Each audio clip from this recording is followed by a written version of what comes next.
Hello guys, good evening. Welcome to my simple vlogs. Naway pagpalain tayo ngayong gabi sa ating sa ating buhay. Ayan.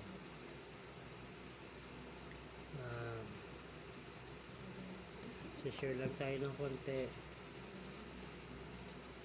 Ito kay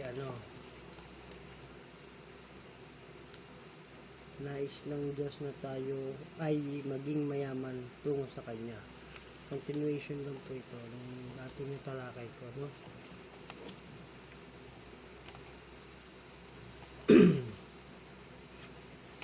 Ito, pag-iipon ng mga kayamanan sa langit.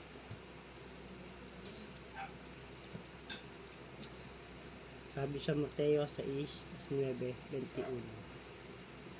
Huwag kayong mag-impok para sa inyong mga sarili ng mga kayamanan dito sa lupa, kung saan ang bukbok at kalawang ay sinisira, at kung saan ang mga magnanakaw ay nakakapanloob. Sa halip, mag-impok kayo para sa inyong sarili ng mga kayamanan sa langit, kung saan ang bukbok at ang kalawang ay hindi makapapanira, at kung saan ang magnanakaw ay hindi makapanloloob o nakapagnakaw. Verse 12-21. Sapagkat kung saan nagalak ang inyong kayamanan, doon din naman malalagak ang inyong puso. So, ang ganda ng mensahe ng Panginoon sa atin, no? Sabi ng Panginoon sa atin, huwag na tayo mag-ipon para sa ating sarili ng kayamanan dito sa lupa. Hindi niya sinasabi yung pagkakaroon ng kayamanan o material na bagay ay mali. Ang sinasabi niya ay hindi tayo dapat mag-ipon ng mga kayamanan sa lupa mula sa pansarili at makasariling mga hangarin. Yun, ano ba yung mga pansarili at mga sariling hangarin? Yung halimbawa,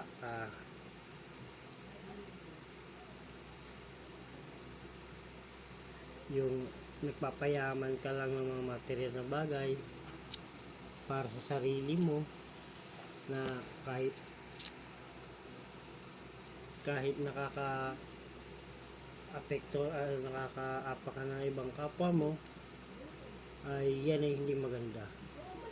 Yung kumikita ka nga pero sa maling mga paraan, yan ang hindi nais ng Panginoon. Sabi niya,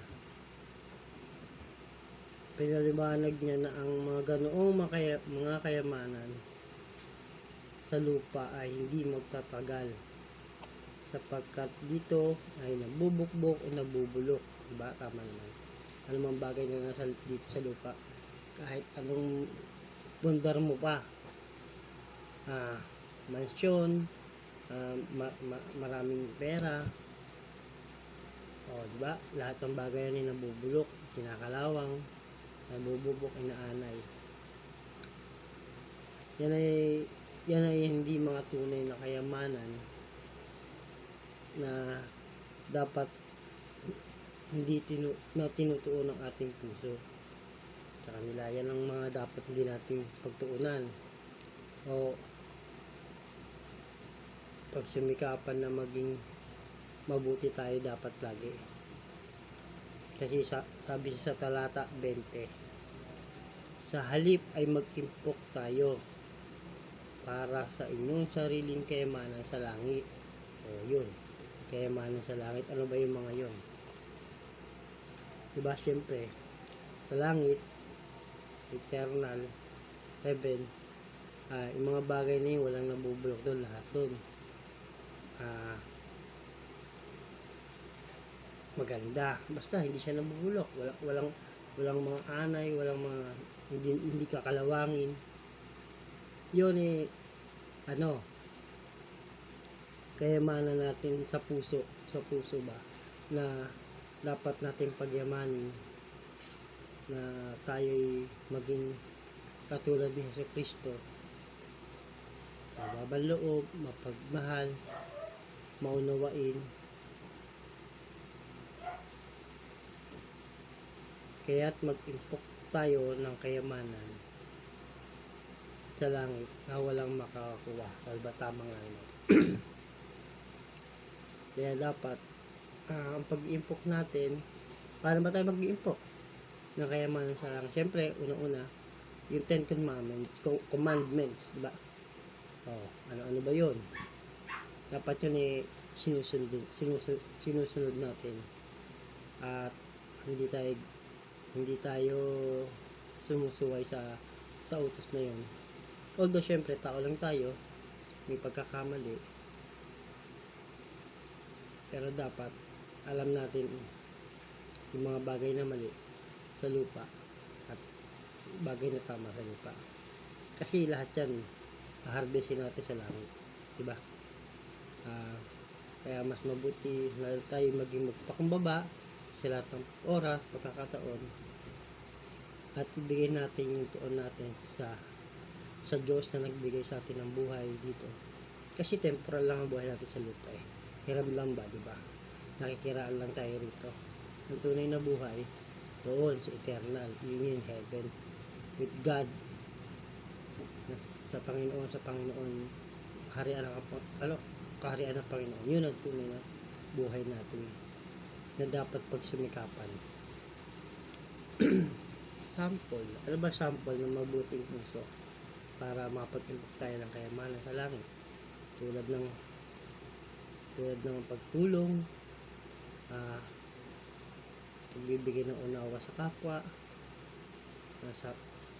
at sa mga nangangailangan ng mga kahit hindi material, yung ba nangangailangan ng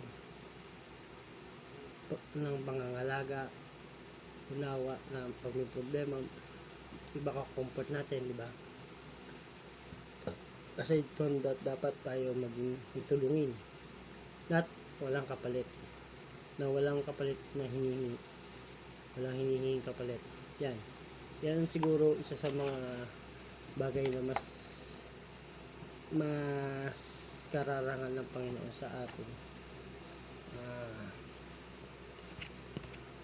Mabuti ang Diyos sa atin, kasi nga siya nasa yung pag-ibig niya sa atin walang hanggan, walang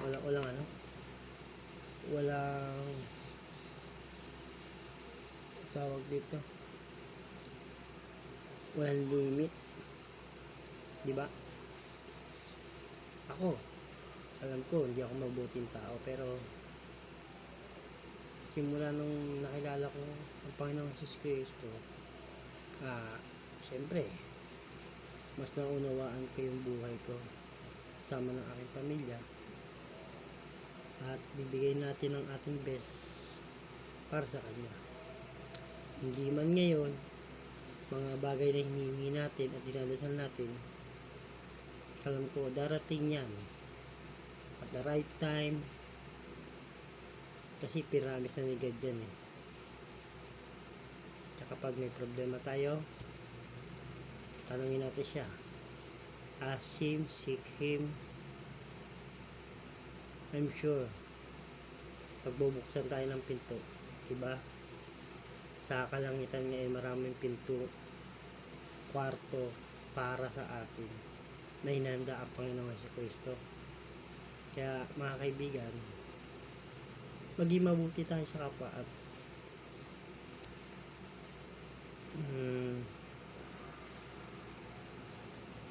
laging pasensyahan sa lahat, be kind, and the best. At yung pananampalataya natin dapat upgrade natin paunti-unti hanggang marating natin, makamit natin yung ninanais ng Panginoon para sa atin. Kasi ang ganda ng promise niya sa atin eh, yung everlasting love, yung paraiso sa kalangitan. Wala nang kalungkutan, wala nang sakit, wala nang depression, diba? Parang ang saya nun, diba? Kung iisipin natin. So, bakit pa tayo gagawa ng mali? Kung alam na naman natin ganun ang mga kakahinatnan natin. Kaya, kaibigan, kung ikaw may problema, kay God lang tayo lalapit.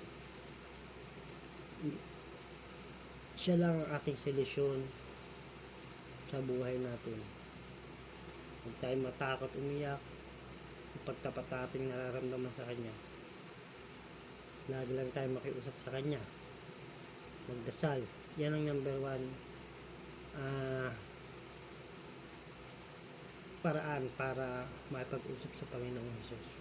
Yung ating prayers. Kung nahihiya ka sa ibang tao, syempre, punta lang sa kwarto. Sa bagay, sa isang silid na ikaw lang mag-isa. Diba? Dahil sa puso natin, mararamdaman ng Panginoon at mararamdaman natin yung Espiritu ng Panginoon,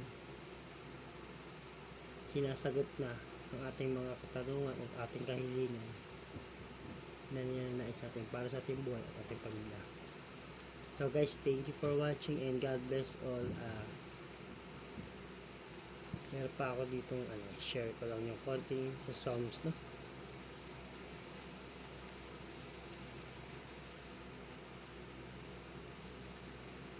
Yan.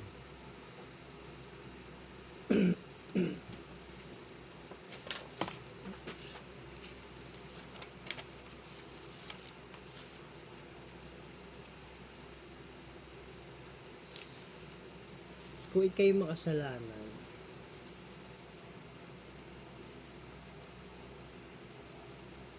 magbago na tayo. Turn around your life to God through repentance. Ayun, yun po isang way na tayo'y pagpapalain ng Panginoon kung tatanggapin natin sa ating sarili ang ating kahinaan, ang ating kamalian, at isusuko natin sa Panginoong Kristo. Lahat yan suko natin. I'm sure the next day when you wake up, you'll be grateful and full of blessing comes to you through that day na sinuko mo at lahat sa Panginoong Kristo. Diba? Ang saya nun, ang sarap ng feeling ng gano'n, no? Na kinausap mo siya, mawawala lahat ng lungkot mo. Ako gano'n eh. Diba? Kasi wala ang posible sa Panginoon.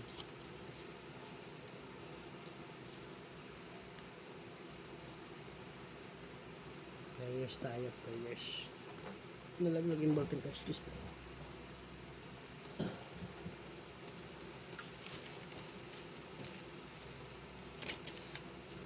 Yan. Alam nyo guys, may mga friend ako na nagse-celebrate pala. It's very helpful para tumaas yung faith natin kay God.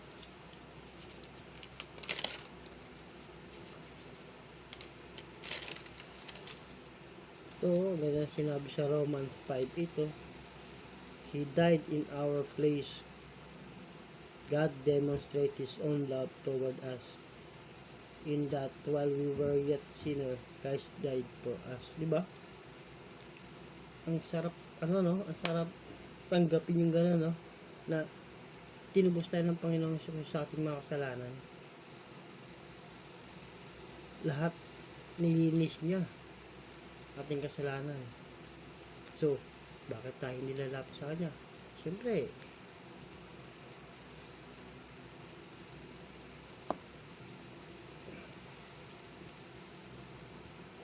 only God can do that. Only Jesus Christ. Okay. Thank you guys for watching and let's pray. Lord, thank you for this night, for my little sa aking pag-share ngayong gabi. naway meron akong mga puso at kaluluwang mapaliwanagan ng kaunti sa aking little way of expression of sharing of the words of God. Lord, thank you for giving me strength, for giving me a wisdom to share your gospel. Thank you, Lord God, and bless us, O Lord. Thank you for everything that given to me and to my family. Thank you, and thank you so much. O Lord, thank you. Good day, good night, and God bless po. Thank you.